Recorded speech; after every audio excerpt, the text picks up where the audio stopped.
Attending a ball? So pretty, the saleswoman praised sincerely. Sophie spun in front of the mirror 2 times, looking satisfied as well. Her form-fitting sweater made her curves stand out, and the long, elegant dress made her look taller. How do I look? Sophie looked at Jacob with expectant eyes and asked. You look amazing. You should definitely get this. Jacob answered truthfully, having completely stopped caring about the price by now. Okay, I'll take it. Sophie was very assertive. I'll pay with my card. Jacob took his credit card out of the wallet and handed it to the saleswoman. She didn't expect them actually to purchase the dress. She was stunned for a bit before taking the card and smiling. 1 second, we need to pick a shrug. Sophie's eyes scanned between the racks. Jacob got nervous. One more? The saleswoman got excited again. A shrug? For what kind of event? Sophie bit her finger as she scanned. I need a costume for my play. Romeo and Juliet? The saleswoman guessed. Yeah. Sophie nodded shyly. Oh, I was wondering why you wanted to get a shrug with this dress. She led Sophie into the area where she could find a suitable shrug to go with her dress. Jacob followed closely after Sophie. Romeo and Juliet? How come you didn't tell me about it? He asked. I was going to tell you today. Sophie glimpsed at Jacob. Oh, okay, Jacob answered, but he was confused as to why Sophie sounded nervous. This one matches the dress perfectly, the saleswoman said to Sophie in front of a gorgeous shrug. Jacob once again was shocked when he saw the price tag. $400. This one is on sale as well. It's only $200 now. The pretty saleswoman smiled at Jacob cheerfully. I'll try it on.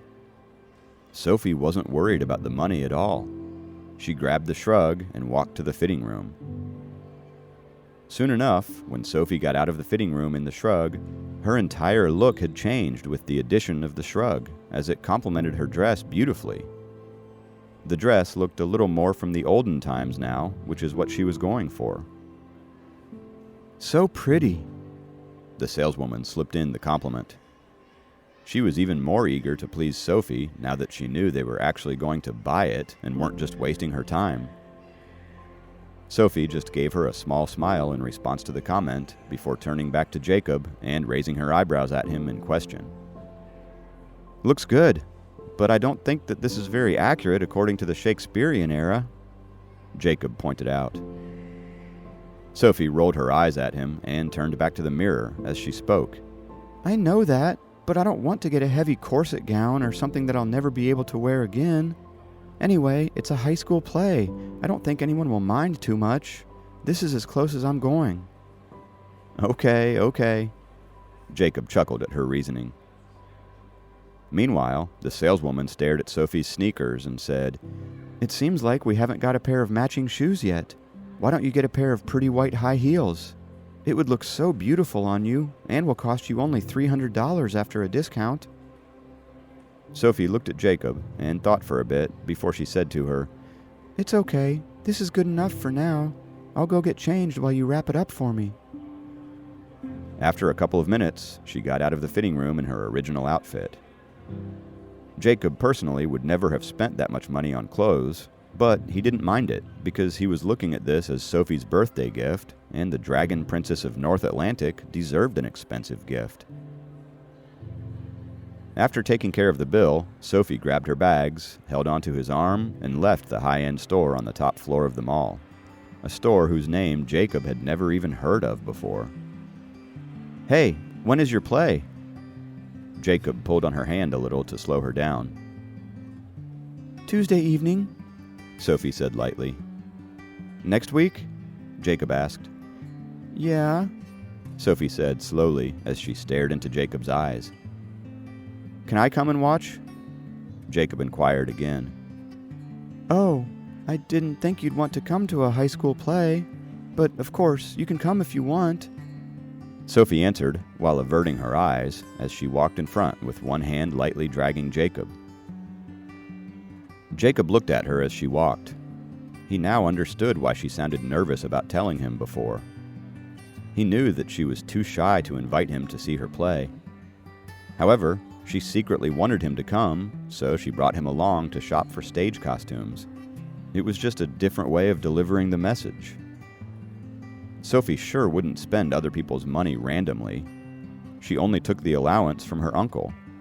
As for the gifts from the guys who were interested in her, she threw them all away. Otherwise, as popular as she was, she could have had many rich guys spending their money on her as long as she told them to. Since Sophie said so, Jacob definitely would be going to see her play. He knew that private schools always put up plays with a high production value, and Romeo and Juliet was the most common play. The girl who played Juliet would usually be the prettiest and the most talented in school. Sophie was chosen to play Juliet, and it demonstrated just how talented she was. "The school's costumes are dirty and ripped, so I wanted to buy a new one," Sophie explained quietly as they walked. Jacob could imagine how beautiful Sophie would look in the brand new outfit on the stage in front of the entire school. He now understood why Sophie was pretty tired lately. It turned out that she had been practicing for the play. "Who is playing Romeo?" Jacob asked in a low voice as he squeezed her hand. Sophie turned around and glanced at Jacob. "You don't know him." She smiled to herself at his question, but her thoughts were interrupted by a grumbling sound that came from her stomach. She got embarrassed and covered her belly with her hands, but Jacob had heard it anyway and was already chuckling behind his hand. "What do you want to eat?" Jacob asked her, trying to control his laughter. "KFC?" Jacob didn't say anything more as he was hungry as well, and KFC sounded like the perfect destination right now. "Okay, lead the way." It was lunchtime and the weekend, therefore there were many people in the restaurant. Not only was there a long lineup, but all the tables were taken as well. Jacob stopped Sophie when he saw the crowd. "There are too many people here. Let's go somewhere else. It'll take us too long to get situated." "It's okay. Here is fine." Sophie was too lazy to go somewhere else, so she went straight inside. She waited beside a table. The people sitting there were about to finish their lunch. Jacob saw her standing and sighed. He then went to the back of the line and waited for his turn.